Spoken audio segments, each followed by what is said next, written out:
All right. Hey, everybody. James Clark, XLR8 podcast, here with an exciting episode today. I got two really fantastic guests, two people that I have tremendous amount of respect for that have both done amazing things as it pertains to teams, real estate teams. We've got a lot of interest right now, particularly here in Central Florida. I'm assuming actually all over the United States. Actually, I'm assuming Central Florida is not an anomaly. So teams are really becoming a big thing. And I've got Terry Swanson and Sarah Stovall here, who both have led and run teams. Terry's got a phenomenal brokerage that Sarah's a part of and her team is a part of in Georgia. And just kind of want to go through kind of how they both walk through this process, literally how they built their teams, why, how they structured them, ran them, and kind of how things are working today. So Terry, Sarah, I can't tell you how much I appreciate your time. I know you're both extremely busy individuals, but thank you for taking some time for not only our agents, but all the Century 21 agents out there that are hopefully going to watch this and absorb some of the wisdom you guys have. So thank you. Thank you. Thank you for the opportunity to share. Awesome. So let me give you who these people are. So, a lot of people should know both of these individuals, but for those of you that do not, Terry Swanson's been in the business for, well, a good bit. I don't want to age him, but he's been in the business a long time. I tried to avoid going, no, seriously. He's been in the business since the 90s. He started in new construction, dominated that, came into the residential space. Terry, if I remember correctly, you started with your mom and what, 4 or 5 agents, right? Yeah, we had, started with 5 agents, my mom and myself in 98. Wow, that's amazing, and quickly rose to become the top agent in the area, and then eventually, decided to kind of level things up. Started running a team, and then basically arrived at the position where he wanted to share his wisdom. That's one of the reasons why he's taking the time today, and hence Century 21 Results Realty. So. This brokerage, largely in part because of these two awesome individuals, is one of the top firms in all of Atlanta, one of the top firms in the entire Century 21 ecosystem. They're constantly top 10 offices. They're just constantly hitting monster numbers. So I want you to understand clearly Terry's background. This man knows what he's doing and knows what he's talking about. Now, Sarah is no slouch herself. She's been in the business, Sarah, what, 23 years plus? Almost 20, a little over 25 years. 25. Oh my gosh. Yeah. That's fantastic. So you get to age me. I'm in trouble and that's already. all right with me, James. We that's just, okay with me. We just started the friggin' podcast. I'm already in trouble. I apologize. I'll recover, Sarah.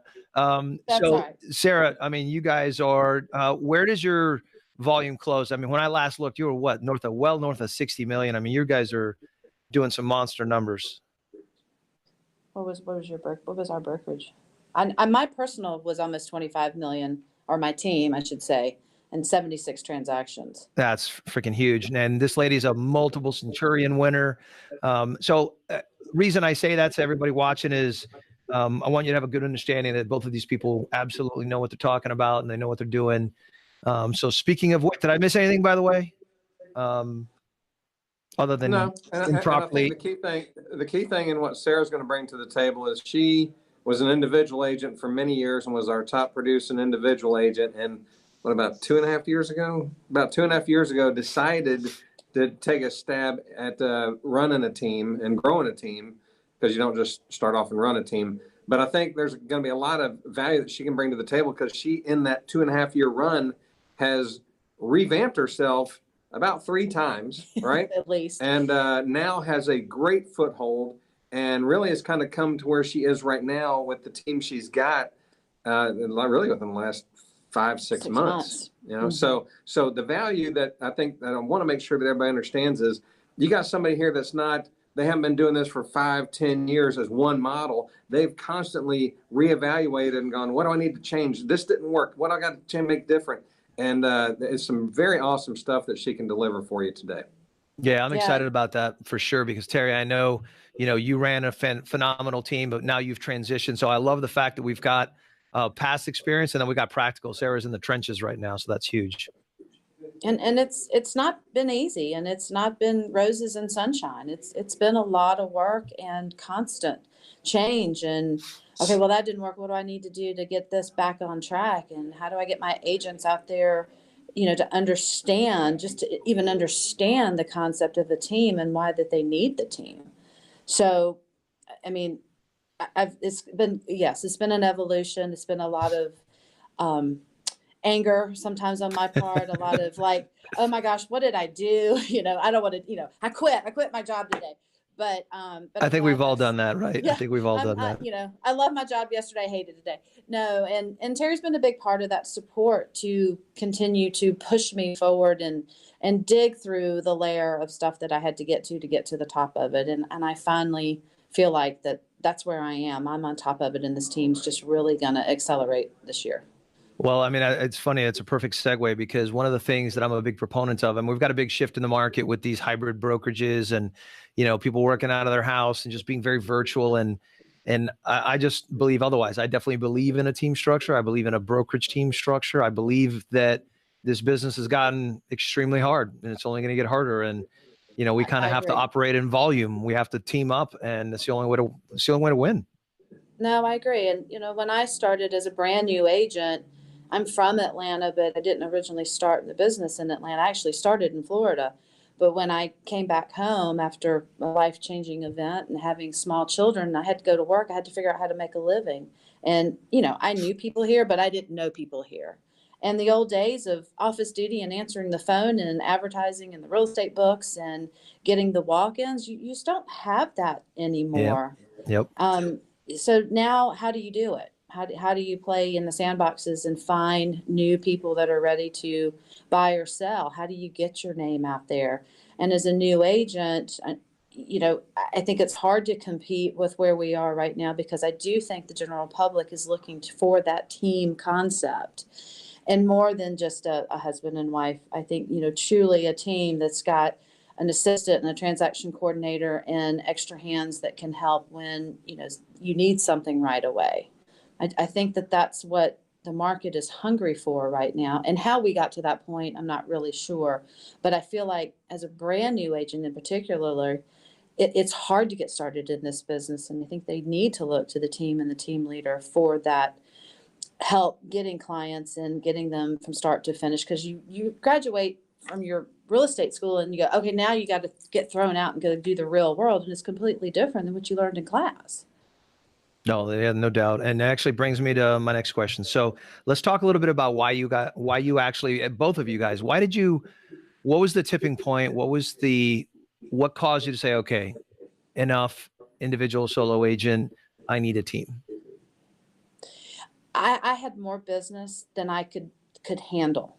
And I was dropping and losing things and not getting people taken care of in a timely manner, and therefore ended up losing that piece of business. So I needed some extra help. I'd been in the business a while. Business was coming to me. I had built the relationships. I was getting the referrals and meeting new business. And I couldn't handle it all. I needed some help. Terry, was it the same for you? Well, no, my path, I built up to a big old amount of volume coming through. And I was like, oh my God, I can't handle this.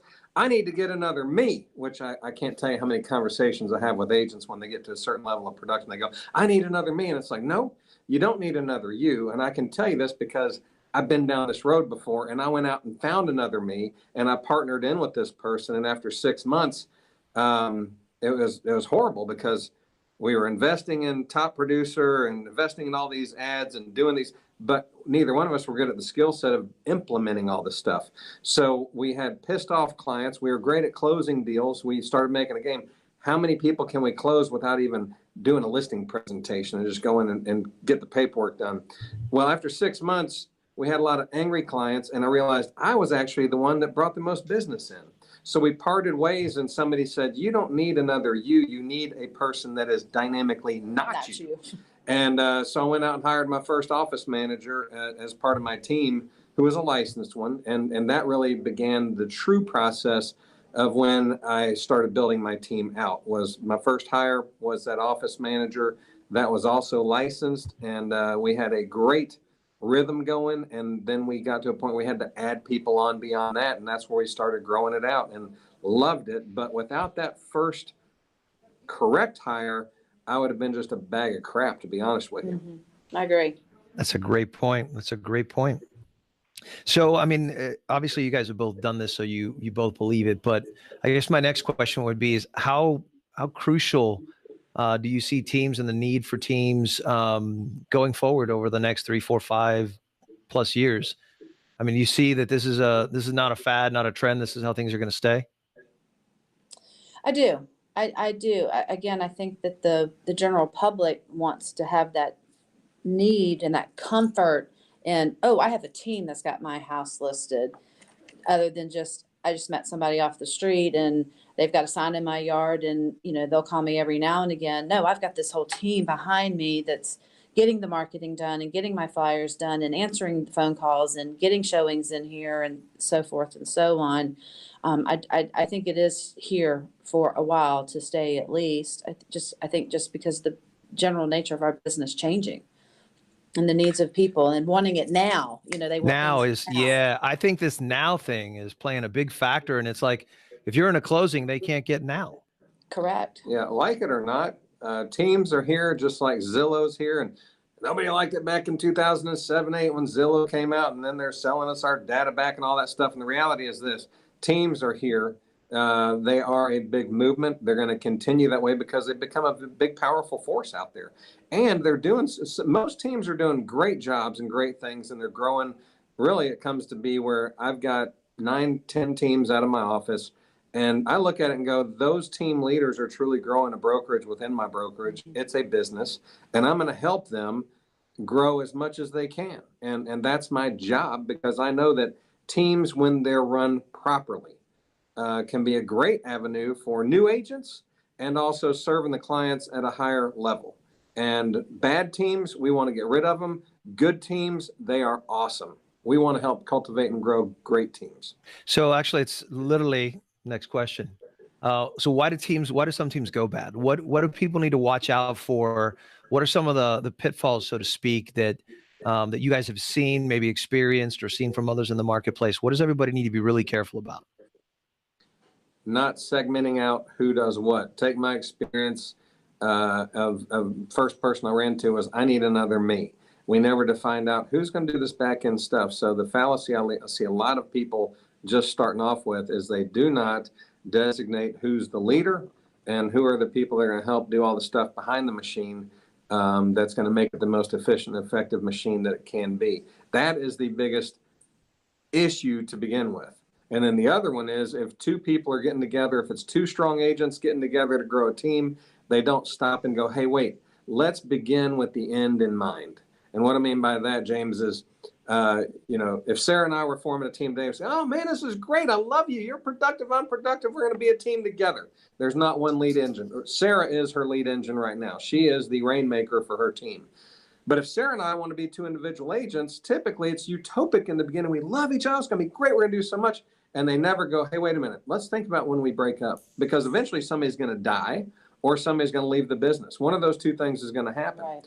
And if they don't stop and think about how they're going to determine how the leads are handled and who gets paid what from day one, then when that eventual process happens that they break apart, that's where I'm going to say it the way that it is, that's when the shitstorm happens.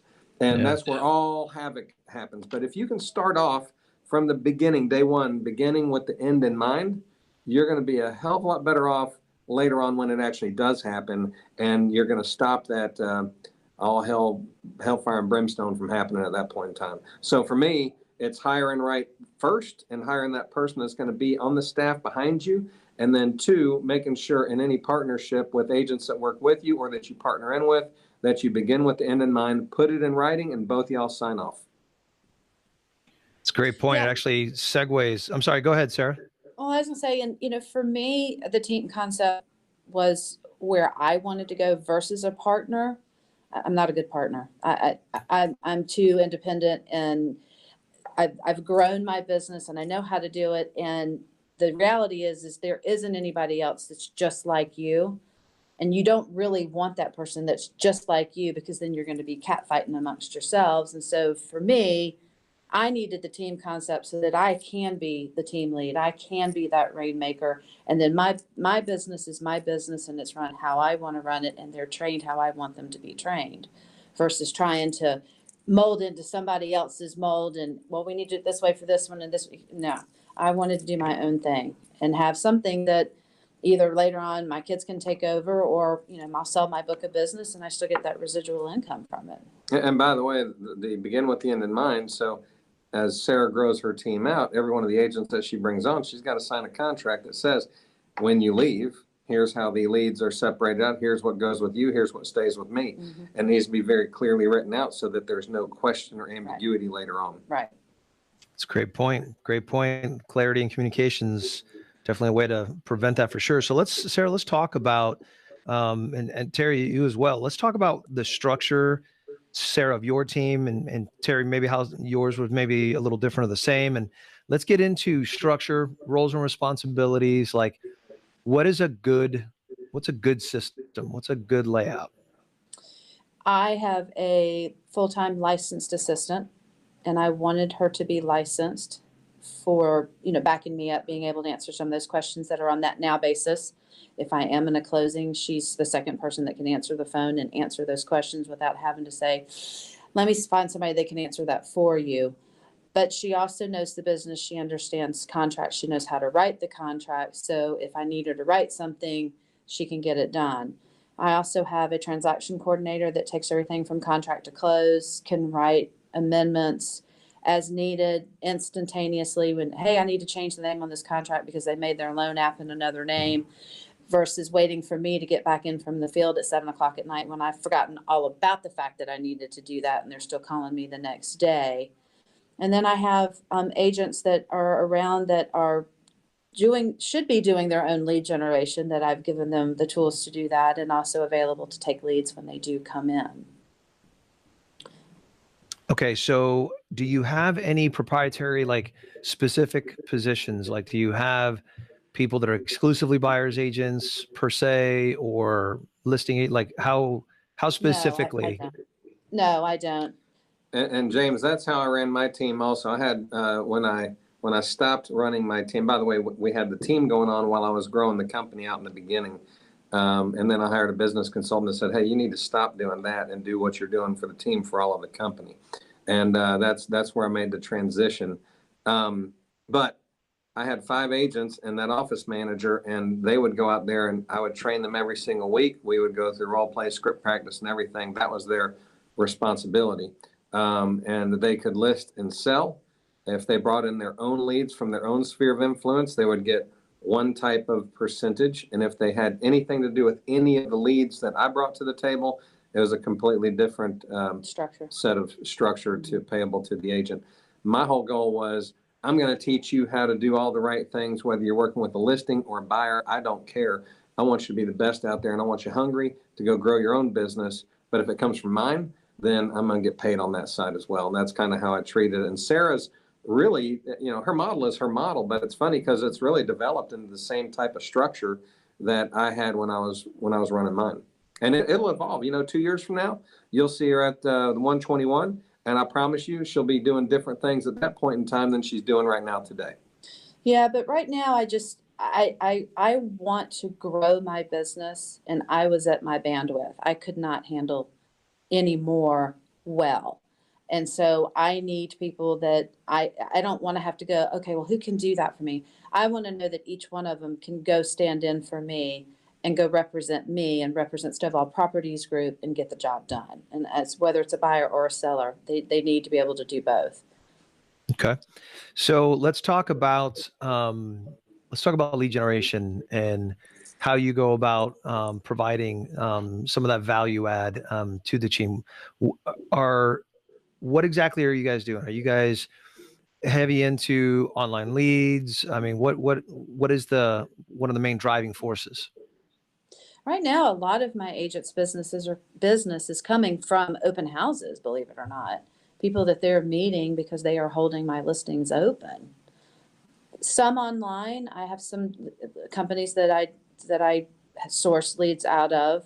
We've got Zillow, we've got Realtor.com, the same ones that everybody has. But And then they're out doing their own, making their own calls to their sphere, and people that they meet on the street. I tell them, wear your name tag, hand out 2 business cards, talk to people about real estate. If they don't know you're in the business, they don't know you're in the business. You got to tell people what you do. And we have some that can do that. They're not afraid to talk to strangers and get out there. And then you've got the others that are a little bit more calm and quiet and a little shy and haven't quite gotten the confidence to be able to do that yet. But I think your business, you never know where your next piece of business is coming from. You just don't ever know. And James, as a company, we go after a lot of online leads. I invest in Zillow, OpCity.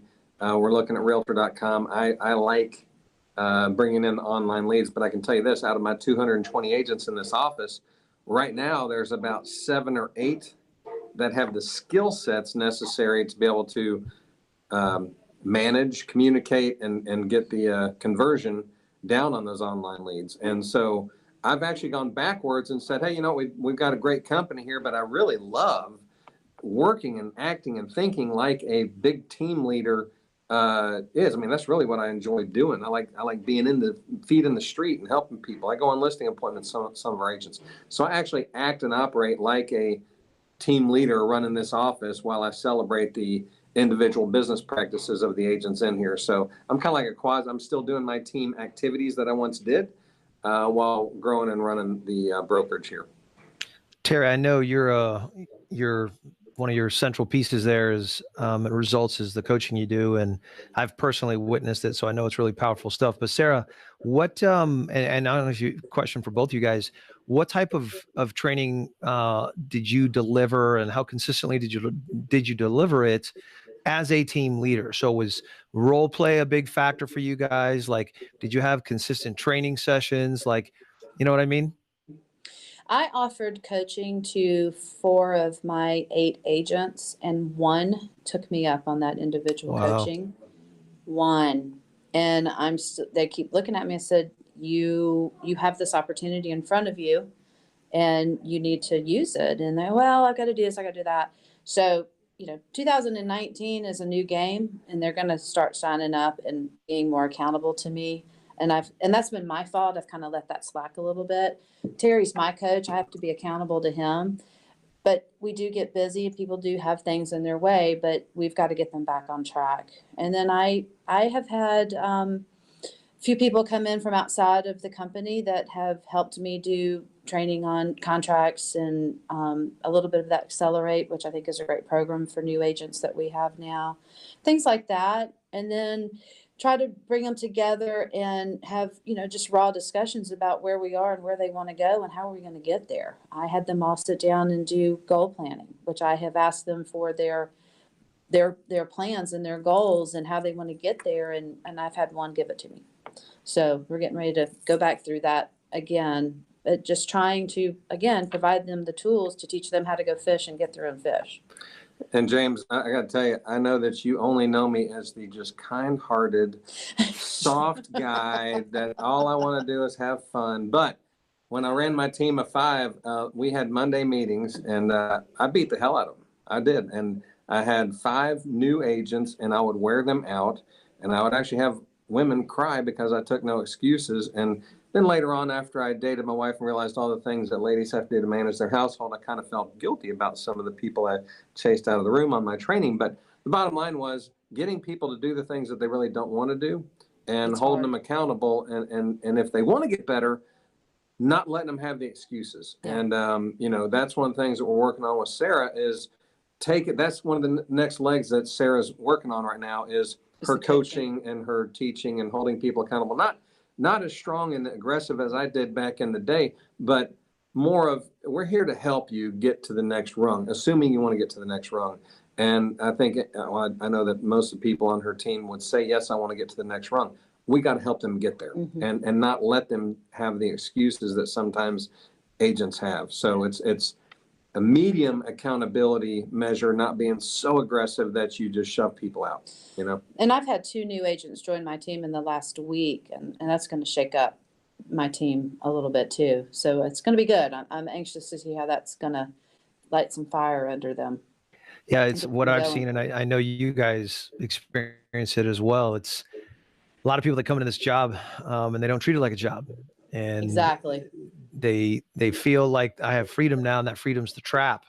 And what's so difficult is, independent business owners, independent contractors, and yet as team leaders and brokers, it's kind of on us to really to push them. So for anybody watching this, I know that that's something that we work hard on here. And I've witnessed Terry and his team doing it in Georgia. And I think that's why they're such a successful company and why Sarah's so successful is I think, and I think that's it's a constantly evolving process. I'm glad to hear, Sarah, that's something you're still working on because we're still working on it, right? I mean, it's always a fine balance between how hard do we push, how hard can we try to push and lead and inspire, but at what point do we have Right. to call, people out and risk, you know, yeah, I literally have had this conversation all this week with people that listen, I love you, but I'm not going to BS you. Like you're dropping the ball and here's where, and here's how. And most people fortunately have taken it well, but some don't. Yep. I think anytime there's a shift in the market, whether it's a shift to the positive or a shift to the quiet, that's when people start going, okay, what am I doing and how am I going to change it? And then, oh, well, I'll worry about that tomorrow because there's not that sense of urgency. I always have that sense of urgency. Terry never made me cry, but Terry kicked me in the ass a lot and really kept me in this business 10 years ago because I was getting out. And I didn't went even work at Results and he kicked me in the ass. So I can yeah, imagine well, that. I told him I was getting out or he was going to have to help me. And so he did. He helped me. And it, Well, that's even I that think might, that's one of the I think that's one of the reasons why Results is such a dominant player is because of Terry's accountability and I think not to get into your past too much, Terry, but I think your past and the full spectrum of successes and failures is probably what's landed on you now and guided you to where you're not afraid to hold people accountable because it's like, look, we're here to work, we're not here to fail, and that's going to mean that we're going to have some hard conversations and you're going to have to do the things you don't want to do. right. Yep. So let me ask, because people always like getting technical. So speaking of getting technical, uh, are there any pieces of technology or systems that you guys are using within your team to streamline communication, lead flow, things like that? That's always evolving, and we are working on that. Nothing right now other than just, I hate to say it, a good old fashioned spreadsheet and who's got what name and what agent has it. Just, I hate to say it, just old school right now is working, but as the team grows, that's not going to be as effective. And I'll tell you this, we as a company have adopted KV Core, which is a great CRM website and great social media pushes and stuff. So we are doing that as a company and helping our agents learn more about it because technology is something that most agents suck at. Yeah, it's hard. So the reality is, you got to evolve with it, but really the main function is technology is the antithesis of what you got to do to go out there face to face, toe to toe, and sell. And, it's funny that you said that, Sarah, that the some of the old ways. I think a lot of agents get they use technology as the excuse for why they pause or why they don't do something. Correct. And the reality is, it's like you have a phone, you have a computer, you can do this in Excel. Like it's not rocket science. It just needs to be. It just needs to be done. And the technologies, the KV Core, the top agent, top producer, and so forth and so on. You got to have somebody feeding that, and who's going to do that? And that's the last thing anybody wants to do is feed that.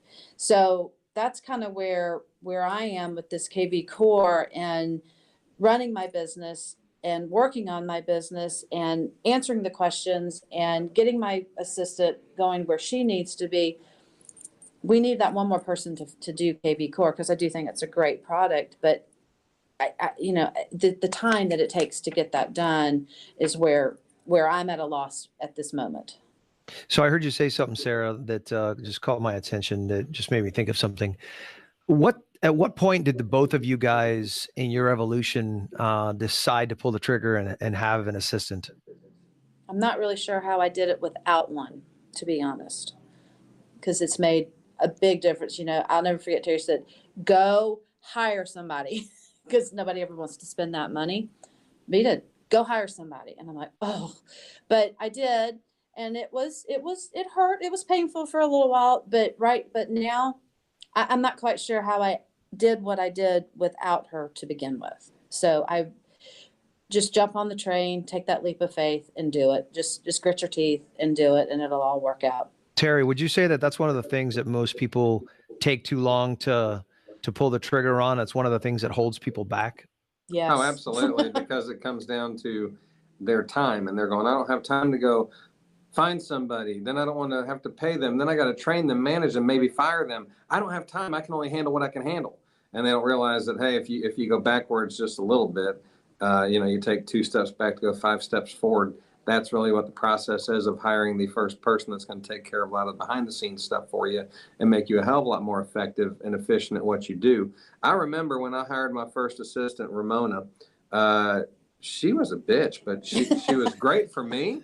And we had a great run, and it was like perfect. And within the first 90 days, within 30 days, I finally found out that, oh my God, I can delegate. But it took me 30 days of working with Ramona before I felt comfortable. So I was still doing for about 30 days everything that I was doing before. And then finally she's like, look, just take a chance and let me just show you what I can do. And when I saw what she did, I realized, okay, you know what, some of the things she did better than I ever would have.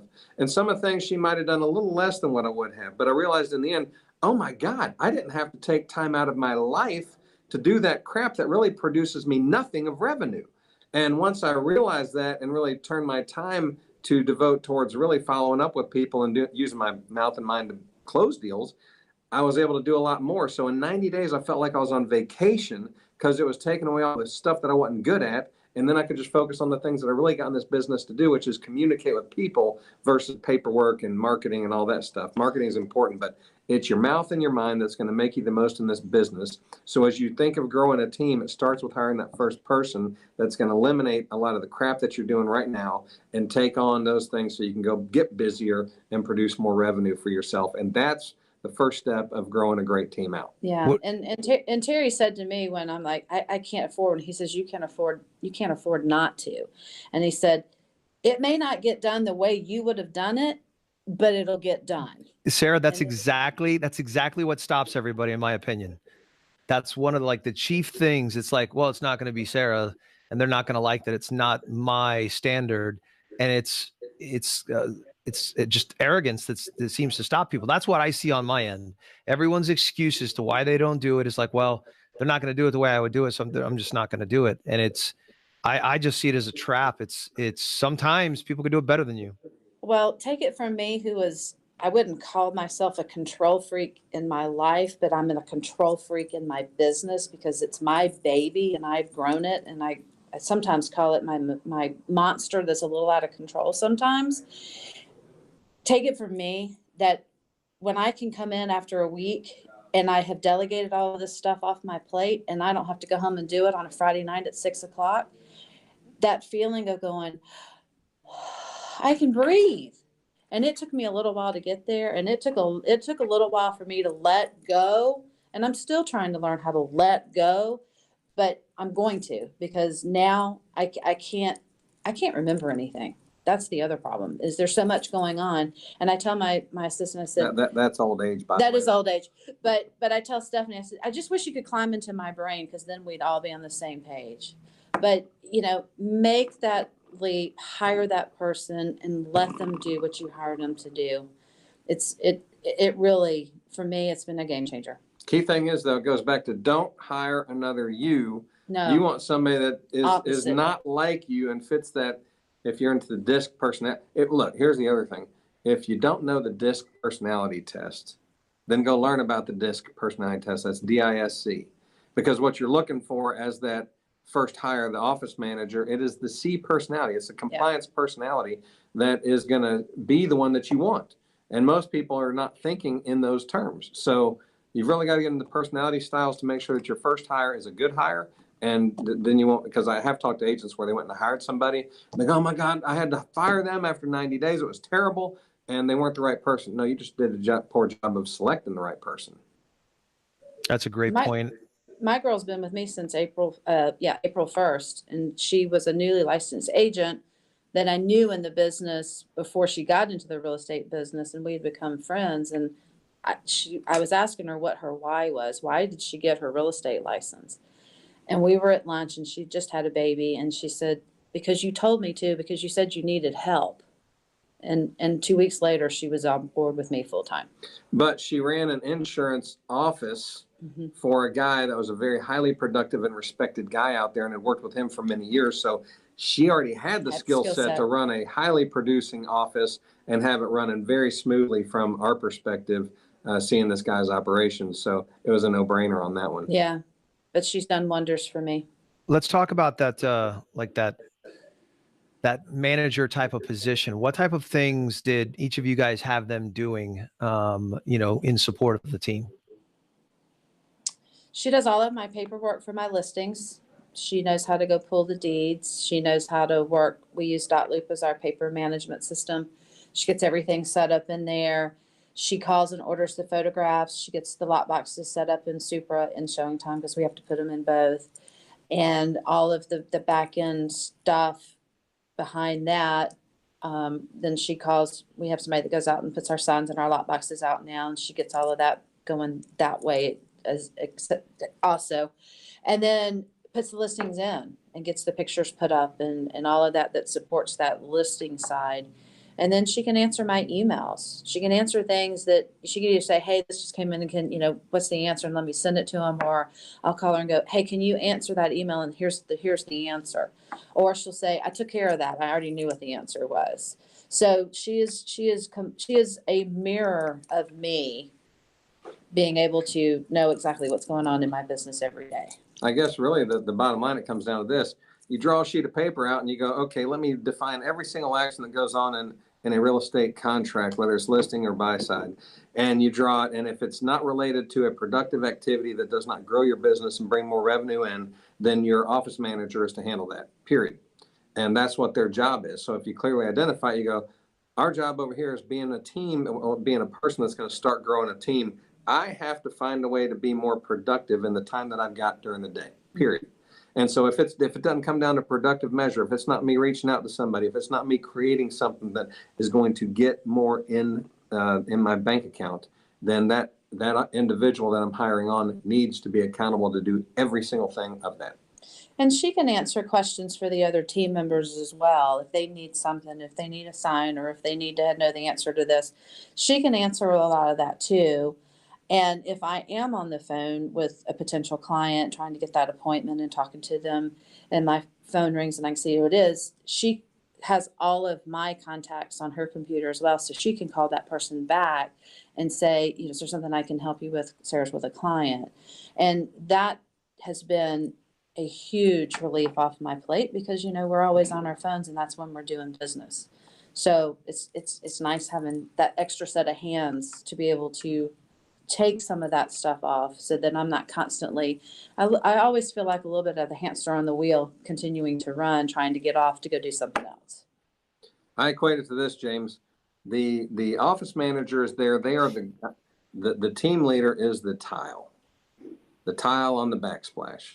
And that manager is the grout that covers the cracks that would be there around the tile. Together, individually, they both look like crap. Together, it's a very balanced blend, and they can't go without each other. And that's really how it's got to work. And the grout makes the tile look that much better. And that's that person's job. So it sounds like, you guys are very much of the same mindset, that, the team concept is no different than the first hire. It's all about leverage. And Terry, something that you just said there, I think everybody needs to pay attention to, and you actually alluded to it earlier. It's, when you're looking to formulate a team, it's laying out those expectations of not just who does what, but every single role and responsibility. And then in order of priority, almost having people handle things, and whatever administrative things can be pushed off to administrative support gets pushed there. And then maybe, based on seniority, people handle different tasks that maybe bring more liability or require some form of a veteran understanding of the business. So I wanted to ask, and we don't necessarily need to get into, what specifically, Sarah, you're doing, or Terry, or Terry, what specifically you did, but I wanted to kind of talk about a little bit about compensation and how business is split up. And, like for instance, Sarah, if you bring something to the table, or if Terry, you brought something to the table with your team, what that looked like in the form of, how splits worked, how credit worked, like, who is going to be running that listing, who was agent one, you know what I mean? Those kind of finer details that agents get hung up on. Yes, and they do get hung up on that. But when the listing comes in, the listing belongs to the team, and the team is the listing agent. And then if it's somebody else's, then it's they're the co-agent on that. Okay. So just to be clear, if you guys, through your lead generation, or through, the things that you have going on, that's going to wind up going in a team. And I'm assuming you've got a team structure on Zillow and all things like that, right? Yes. So that you guys have that presence. And when people look at you online, you guys look monstrous, right? Yes. So when I was doing my team, I kept a pretty simple split. I would take 60% of the commission if I brought the lead to the agent, or if it was anything in my ecosystem. And if the agent brought it on board, they'd get 60%. So it was easy, 60-40 or 40-60. Very simple to follow. Okay. Now, was there any in the team for either of you guys, was there any joint marketing? Like, let's say, knowing that, okay, yeah, we've got this revenue, we've got 60-40, 40-60 splits, whatever it is, and a certain amount of revenue was going back, or was that just strictly on the team leader to handle? Like, how did you guys do that? It's strictly on me as the team leader to handle their marketing. That way I get to control it. It gets to have the same message. We work on that branding. I have a social media person that on staff that handles all of that. He's been compliance trained. That way I know that it's not being, something out there on Facebook that's not going to be in compliance with the real estate commissioner. And so I handle all of that. And that's just to keep it clean so that I know, because I'm out there being responsible if it's not right. And that way I know that it's right. Fantastic. Terry, were you pretty much the same thing? You kind of handled all the marketing on your end, or was there any like joint revenue type of contribution towards marketing? I operate like this. I'll do it this one way, and then if somebody comes on that wants to do a specific neighborhood, I may go, hey, you know what? I wasn't going to go after that, but if you're willing to do this, we can share in the cost, or I can take a higher percentage of anything that comes out of that. I'm willing to look at different things, but my first mode would be, I'm going to control it. I'm going to spend it. I know what I'm doing, and I'm going to turn around and give you those leads. But if you want to go into a shared experience, I'm all for that, but you're going to have to do it my way, which is what most agents aren't going to want to do, because I'm going to make you door knock. I'm going to make you do all these things that you're not doing, but they got to be done to make it effective. Yeah, key thing. We talked about it earlier, doing what absolutely has to be done. So question to both you guys, how did you guys go about growing your teams, and at what pace did it, like, what would you say to somebody that's thinking about doing this? Like, how slow or fast should they go? Do they look internally? Do they look externally? And do they look new agent? Do they look veteran agent? That's a really interesting question, because my team has grown sort of organically. I have had some agents that approach me in the office, and I always get Terry's permission because, I don't want to take away from what he's got. And I've brought some in from outside as well. And it's just, you get into flux, and it's a revolving door. My door has shut a good bit here lately. I don't have that much transition that I did in the beginning stages, but I think, I don't know that there's right or wrong, fast or slow. I think it's just kind of happened for me. Somebody else, it may be different, but for me, it's just sort of happened. And I think for me, it comes down to this. If you're going to grow, then build your foundation out to grow and then grow into it. If you're always chasing it, then you're going to lose a lot of the good agents that would otherwise stay with you had you built the right foundation to begin with. So I see a lot of people, whether it's teams or companies or whatever, try to grow too fast, and you go through, it can work, but it's so much more challenging if you grow too fast and you don't have the right foundation. I can speak from experience because we've already been there. But we went backwards and said, let's build it out and then grow. Then my mindset is always around growth. But in the challenging times from 2007 to 2010, that's when we went back and built out the right foundation so that we could grow when the time was right. So everybody's path is different. This is what Sarah and I were talking about earlier. Everybody's path and everybody's model is different. Just like James, your model is different from mine.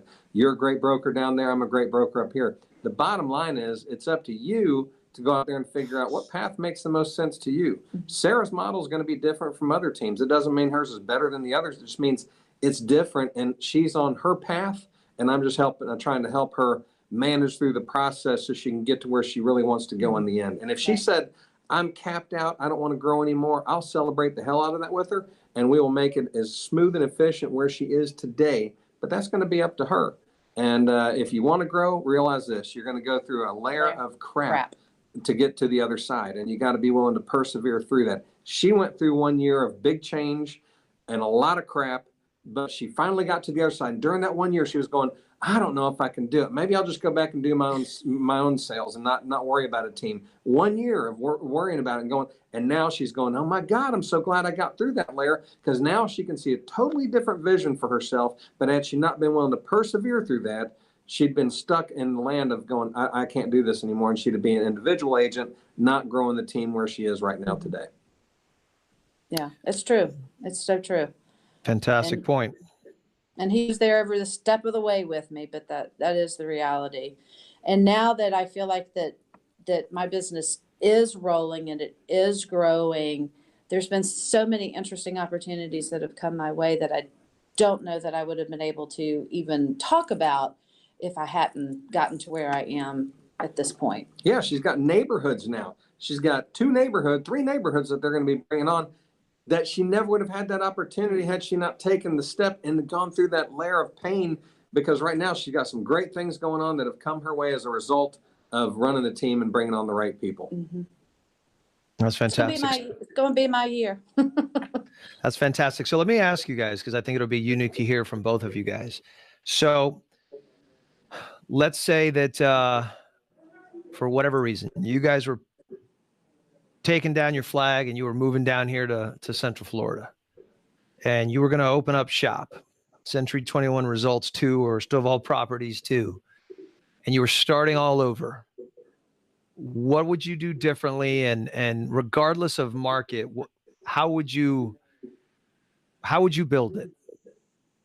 What would you do a little bit differently? Now, like, obviously, like, you know, there are no shortcuts, right? You can't just skip the line and go straight to success and not endure taking the same bites of the same shit sandwich that most everyone else that succeeded has. However, I'm sure you could streamline it a little bit, having learned some really hard lessons. What would you do a little differently, both of you guys? I'm curious. Gosh, I think I'd start again with that admin hire, that licensed admin. Faster, absolutely. And then, start looking for people that, the kind of that middle line producers that need a little bit more help, that already had a little bit of business, but need a little bit more help, and start putting the boots on the ground and getting your presence that way. I would go back and I'd say that my biggest mistake, which ended up being a great thing for me, was in 2006 when I hired my business coach. I would have never hired a coach that was not involved in the real estate market, which is what I did. And I would definitely have a coach. So I don't care what coaching platform you get into, they need to be centered around teams and growth. Mm-hmm. But they need to be focused in real estate, because the mistake that I probably would have not done was to quit the team that I had growing, because I could have done both and been extremely profitable and then brought somebody in to help me manage that team while I grew the company out. I didn't have to quit the team, but I literally, when that coach told me, when the business consultant told me, quit the team and go do what you're doing for the team for the entire company, I did that the next day.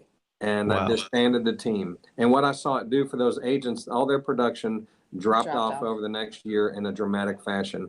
So for me, I would make sure I'm in a coaching platform that helps me grow through the different stages and pushes me. That'd be the biggest thing. I waited too long to get into that, by the way. Yeah, honestly, I think that's probably the case for most people. And I think anybody that's achieved anything, I guarantee you one of the consistent threads you'll hear is coaching. Terry, I think that's something that I probably respect most about you is the level of availability that you have and provide to the team there. And I think that's what a team also brings to the table. Because look, I mean, the reality is a brokerage has got, like for instance, for you guys, you've got 220 plus agents. There's a lot of moving parts there and people can only be spread so thin. So, for anyone out there that's watching that thinks that they can do this on their own, that can work from home, they can work in a hybrid environment and just not be a part of something and be engaged and held accountable and be coached every single day, week, month. I just think it's a recipe for failure. It's one of the reasons why we affiliated with Century 21 and joined the network. One of the things I value most is being able to mastermind and talk to people just like you guys who have a tremendous wealth of experience. And I think just getting back to it, I think that's exactly what teams bring. I mean, you've got senior leadership that you can have maybe more immediate access to, and somebody that's practically literally digging the ditch right now and can teach you in real time what's going on. Mm-hmm. Well, that's fantastic. I really appreciate that perspective. So what else? Is there anything else, as it pertains to teams? Like, are you guys, I know, Terry, you're always looking forward and looking to evolve. Do you see any shifts as it pertains to the teams? I mean, obviously, all signs are pointing towards an impending market shift. We're already starting to see it.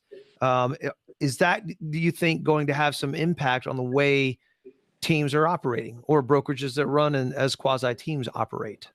I think you're going to have some teams outgrow their brokerage. Teams are doing some phenomenal things in a lot of different ways. And I look at it and go, I'm learning things from my teams that I wouldn't otherwise know. So for me, it's making me a better owner of my company. And I am not negative team. I'm pro team all the way, but not everybody should either, one, be on a team, or two, try to grow a team, because there is still a big need for the individual agent that can go out there and pull together their mindset that they can go beat the hell out of any team they go up against. Because while Sarah says what she believes is teams are what the consumer wants. I can go dismantle Sarah's team any day I wanted to if I was out there listening against them. That's my belief. But that's just, the world still wants that individual agent out there. And there is something that goes, well, if I'm getting served by a team, then I'm getting lost in the shuffle, right? An individual agent can go out there with a totally different story and win the conversation all day. So I don't want to lose sight that there's always room in this business for a strong, competitive individual agent that can go rocket and have a tremendous high net profit versus going through the motions of growing a team and being willing to sacrifice some net profit till they get to the next level. That's a great point, Terry. Actually, to that point, you said not everybody literally should be or is meant to be. What are some really good character traits that a team leader really needs to have? So for those people that are out there thinking about this,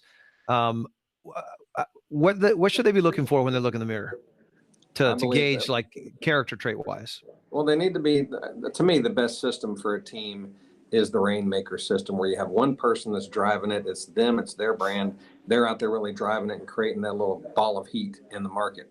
But there's a whole bunch of different levels of teams that still do work. I'm just saying that's my main number one thing. So for me, it goes to that type of function. Okay, fantastic. So any other parting thoughts of wisdom or pearls of wisdom from you guys for anybody that's thinking of putting together a team out there? I think you guys brought a lot of are not meant for a team. And I think a lot of people that are tapped out on their time and maybe they're not delivering the customer service that they want to, but they're a driver and they want to keep going. Maybe those people should consider it. What parting thoughts do you guys have for people going out there? Obviously, we know that, listen, make that first hire quick, get somebody. Would you guys not say, actually, that's a good point. Would you not say to both of you guys to make that hire first before you consider doing a team? Or would you go ahead and jump into a team? Make the hire first. And I didn't do that. So I can say that with confidence. I didn't do that. And I should have done that first. I didn't either. I went out there and found another me. And that was the biggest mistake, because I was able to go so much further by hiring that right person that we completed each other. I knew she didn't ever want to go out there and be an agent because that wasn't her skill set. And she did everything that I sucked at, right? And that's the bottom line. So for me, the first hire is the most important. So then you can go grow. Because if you can't handle your own business, if you can't handle your own business and you think you're too busy, how the hell are you going to help somebody else? Yeah, that's a great point, because a lot of people that I've talked to, they've bypassed that, and they feel like, I don't know, that it'll be easier and they won't have to outlay that expense. And literally it can just start forming a team, and there's not as much liability and outlay. But I mean, I agree with you guys. That's why I asked the question. Same thing goes for me. I definitely took too long to do it. And when I did it, it changed my life. And I think I completely agree with the two of you guys, that anyone that's thinking of doing that to pull that trigger first to see what more are you capable of if you just weren't doing all of those other things. Right. But these are some, let me give you a couple of metrics that I think if somebody's not reaching these numbers, they don't need to worry about it. I was going to ask you that exact question, Terry. So that's perfect. Perfect. So I think if you're not either one reaching a sales volume of at least 10 million as an individual, at least, or having closed 25 deals in a given year, you don't need to worry about trying a team. You need to worry about getting more productive so that you can go hire that assistant without feeling, oh my God, I can't give up 30,000 plus a year. Just go make it happen, and you will make more money than you ever would have theoretically lost in your mind by hiring that right person. But until you're at that point, 10 million and above or 25, really, let's go back and help get you be more productive before you go down that road. Yeah. Quick question for you too. What are the thoughts on live bodies versus outsourcing, let's do third-party companies like transaction coordination or virtual assistants, or like, have you guys done a blend of it? Have you always been, no, they got to be a seat that I can reach out and touch and talk to at any given time? Both of us are a blend. I like a certain number of bodies in my office. I've always liked a certain number of bodies I can go to, see, touch, and feel. I know Sarah's the same way, but then the cost of adding those salaries and adding the salaries, you just can't do that and become profitable. So you've got to have a mixture in there at least. I do know some brokers and teams that are 100% virtual based, and that works for them. For me, it's a combination. What types of things would you outsource? Like transaction coordination? Is that something that you would outsource? Yeah. Yep. Absolutely. Yeah. And I do that. But with that being outsourced and virtual, if you will, with the number of transactions that I have going on, sometimes there's that missing link. And, we try to talk at least once a day, usually in the mornings, trying to get caught up. Because once she goes, closes up at 5 or 6 o'clock with her family, real estate still happens. And so there's things that I've done overnight. And I try really hard to remember to send them to her and let hey, this is what went on. But sometimes I forget to do that. And then we just got to get caught up. And sometimes there's a little bit of duplication of effort. But if they were in the office, then they didn't be involved in that conversation all day long. So, there is that little bit of, you got to remember to keep them in the loop, and it makes it harder when they aren't here because they're out of sight, out of mind. I would never outsource my assistant. She's in the office just about every day, unless she's with me. And I do take her with me sometimes because we can get more done in the car than we can in the office sometimes. Or we'll go sit somewhere else if we really need to concentrate. And let's be real, it helps the agents be more comfortable when they walk in there and have a body that they can talk to. So if Sarah's not there, her office manager's there, and that's great. It is. So something I glossed over. Last question. I promise I'll let you go because I've tied you guys up long enough. What does, as a team leader, both of you guys have functioned in that capacity, and Terry not only as a team leader but a broker as well. What does your day look like? What, how did your day start? Because for me, it's been everything to me. What does your day look like, and how much control over your day do you exhibit? Hmm. My day, it's maybe a little different from you being a broker and being in your office than me being a team lead. My day can change with a phone call. I've had every good intention of coming into the office, but somebody wants to go see something, and then so I'll go do that. Or somebody say, "Hey, can we meet for a cup of coffee instead of coming into your office?" But I try really hard to be in my office from about 10 to 4, and so that again the agents are coming in and out, and they see that I'm here in the office. Stephanie, my assistant, gets here about 8:30 in the mornings, and she stays till about 4:30. But sometimes, I have appointments and I don't come in at all. It's probably really different from what you and Terry do, being, the broker in your office every day. Well, I'm just curious, like from, let's say, a time blocking perspective, like not mixing, let's say if you're doing lead gen in the mornings with closings the very next day in the mornings as well, just to have a balance. So I was just curious if there was any regimented structure. Terry, you and I have talked a little bit about that in the past. What's your experience been with structures, moving from top agent to team leader to broker? How's that kind of affected you, and how have you dealt with that? So my mornings are filled with either coaching or meetings designed around either recruiting efforts that we're doing today or online lead generation or lead flow. So my morning time is pretty much set on the business and production stuff. I am not what I call a phone banger, so I don't pick up the phone and call expireds or anything like that. But I've got a system and a team and staff that handle all that stuff. As an agent, it was always my mornings were filled with doing the stuff I needed to do to produce. And then the afternoons were typically filled with taking care of clients and showing properties or going to listings and stuff. But I usually use that morning to be completely filled with appointments, coaching, or something productive today. So it's like when I have somebody say, "Hey, can you do this on this day?" If it's not going out of town, I'm pretty much telling people I can do it in the afternoon, but my mornings are tied up. And I know that's one of the biggest challenges most people have is time blocking and time management. And if you don't get up and handle your most productive things in the morning, then the rest of the world that's not productive is going to eat your time. And you're going to get to the end of the day and go, "Oh my God, I was so busy. And I wasn't able to get to the most important thing that I should have done, which was production stuff." Yeah. And that's very important. And the more that you get in the business, the more you learn that is critically important, is to time block and time manage. And they're two totally different things. Mm-hmm. Yep. Fantastic. Awesome. Well, listen, thank you so much to both of you guys. I can't tell you how much I appreciate your time and the willingness to share. You guys are doing huge things. Sarah, I wish you continued success. And I know that with the momentum that you've already created, and Terry having your back, that's a foregone conclusion, but I'll still wish you the best of luck anyway, because I know big things are on the horizon and continue to be. And Terry, man, as always, I can't tell you how much I appreciate your leadership, your friendship, the mentorship that you are so willing to share, not just with your agents, but your fellow brokers too. And I just can't tell you how much I appreciate it. That's one of the things that I appreciate most about, being a part of a brokerage, but not even more so Century 21, because I worked in other companies. I worked at other Realogy brands outside of Realogy. And that's one of the best things about Century 21 is that getting to be able to collaborate with awesome people like you, or that are just so willing to share what they have going on.